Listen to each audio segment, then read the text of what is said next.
AP CM Chandrababu రాజధాని అమరావతిలో తన ఇంటి నిర్మాణ పనులకు శంకుస్థాపన చేశారు. కుటుంబ సమేతంగా ఈ కార్యక్రమంలో పాల్గొన్నారు.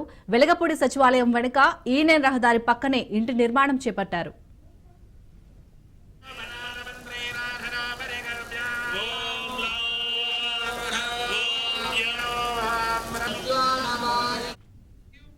గత ఏడాది డిసెంబర్లో వెలగపూడి రెవెన్యూ పరిధిలో 5 ఎకరాల విస్తీర్ణంలోని నివాస ఫ్లాట్ను ఇదే గ్రామానికి చెందిన రైతు కుటుంబం నుంచి కొనుగోలు చేశారు.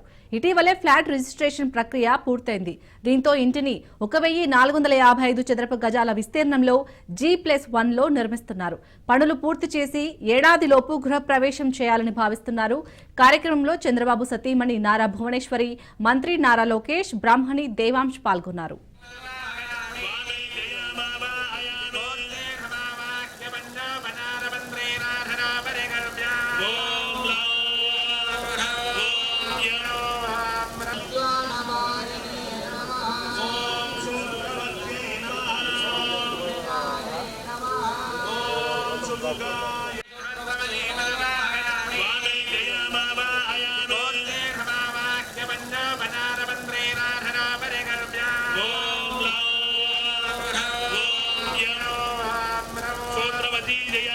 श्री विश्वक्सेनाय नमः।